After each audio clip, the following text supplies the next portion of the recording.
ভাইরা আমার, বন্ধুগণ আমার, আল্লাহর নবী জুনাইদ বাগদাদী রাহমাতুল্লাহ আলাইহি রাস্তাতে যাবার সময় দেখে শয়তান গাছের ডালে বসে আছে। যখন কোথায় বসে আছে?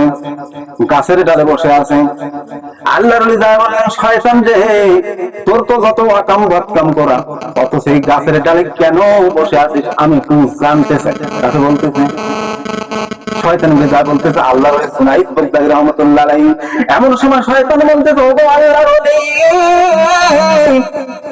আপনার আল্লাহর বান্দারা তারা নিজেরাই যত আকাম বাকাম করতেছে, সেখানে আমি শয়তানের কোনো ভাগাই নাই।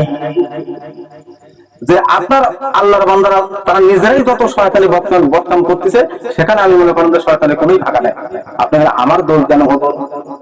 এবার আল্লাহ বলতেছেন, ও শয়তান, তুই যদি শয়তানের ওয়াসওয়াসা না দিস, তাহলে তো আল্লাহর বান্দারা কোনোদিন শয়তানি করতে পারবে না। এবার শয়তান বলে, আমি কর্তৃপন্ত করে আজকে আপনার একটু দেখাবার চাই, আপনি কি দেখবেন হবো? এবার শয়তান বলতেছে, এবার আল্লাহর ওলি বলতেছে, ও আল্লাহর ওলি, আপনি যদি দেখতে পান তাহলে আমার সঙ্গে চলেন। এবার শয়তান কি করলে জানেন?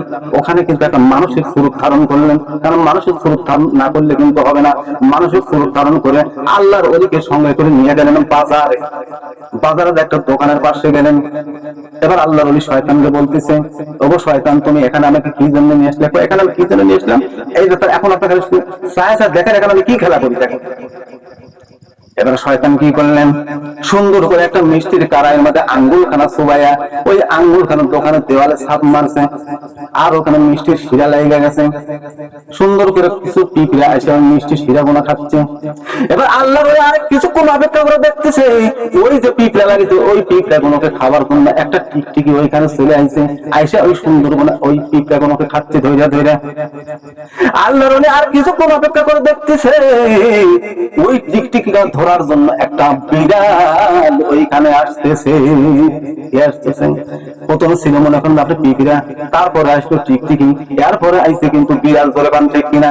এখন বিড়াল এসে কি করতেছে দেখেন, নিচ থেকে ওই যে টিকটিকি ধরে ধরে খাচ্ছে, নিচ থেকে কিন্তু ওই বিড়াল কি করলেন, ওই টিকটিকিটাকে ধরবে এরকম করে। এখন ধরার জন্য এখন কি করতেছে, আমি আপনাদেরকে প্রশ্ন করবো ভাই, ওই যে বিড়াল ওইখানে আছে, ওই বিড়াল যদি ওইখানে লাফ মারে, ওইখানে কি ধরার কিছু আছে? নাই, কোনো কিছু ধরার নাই। যে ওখান থেকে রেম করে ভাইজান ওখান থেকে একবার খপ্পাত করে একটা লাফ মারছে। কি করে লাফ মারছে? খপ্পাত করে একেবারে লাফ মারছে। আমি কিন্তু একেবারে আঞ্চলিক ভাষায় ওয়াজ করতেছি, মাইন্ড করেন না, মাইন্ড করবেন আপনারা। দেখবেন সত্যবাদী কি সুন্দর বগুড়ার ভাষায় ওয়াজ করে, একেবারে সারা দুনিয়া ভাইরা চলেন, ঠিক কিনা? তো আমি এরকম আঞ্চলিক ভাষায় কথা বলতেছি, ওখান থেকে বিড়াল কি করছে, একেবারে খপ্পাত করে অলের উপর একটা লাফ মারছে। লাফ মারে তো টিকটিকিটাকে ধরতেই পারলো না। ওই বিড়ালটা করলো সাইজে একটা মিষ্টির দোকানের মধ্যে, ওই দোকানদারের মালিক সুন্দর করে জিলাপি ভাজতেছিল, দোকান কি ভাজতেছিল, জিলাপি ভাজতেছিল। সঙ্গে সঙ্গে যখন ওই একেবারে কারাইয়ের মধ্যে যায়, তখন ওই গরম তেলের মধ্যে বিড়ালটা পড়ে গেল। তখন ও কি করলেন, ওখান থেকে রাগ করে ওই গরম তেল সহ বিড়াল নিয়ে একেবারে সেঙ্গা বেড়ে এইভাবে ফেলাই দিয়েছে। সেঙ্গা বেড়া মানে এরকম সুরিয়া ফেলাই দেওয়া, মানে গ্রামের ভাষায় অবস্থা করতেছি। একবার ধরেন এইরকম করে ফেলাই দিচ্ছে, ফেলাই দেওয়া ধরেন অন্য কোনো জায়গায় করা নাই, আর এক দোকানের মধ্যে পড়ছে। ওই দোকানদারের ছোট্ট বাচ্চা আবার ওইখানে খেলাধুলা করতেছিল। যখন কি করতেছিল, ওই দোকানদারের ছোট্ট বাচ্চা ওইখানে খেলাধুলা করতেছিল, ওর গায়ের উপর যখন গরম তেল সহ বিড়াল পড়ে গেল, ধা ধা করে আগুন জ্বলতেছে, ধা ধা করে আগুন জ্বলতেছে। ওই দোকানদারের মালিক যারা ছিল, তারা এই দোকানদারকে লাঠি সরিকেলে মারতে আইছে, এরাও আবার লাঠি সরিকেলে ওই দোকানদারের মারির প্রতিবাদ করতেছে। এমন সময় মারামারি, পিটাপিটি, চিল্লাচিল্লি এইরকম করতে করতে হই হাল্লা করতে করতে 2-3 জন মরে গেল, আর 50-60 জন আহত হলো। আল্লাহর ওইখান থেকে যাইতে লাগছে ওই যে গাছ, যেই গাছে শয়তান বসে থেকে হাসতেছিল, যাই দেখে শয়তান আবার মুসকি মুসকি হাসতেছে।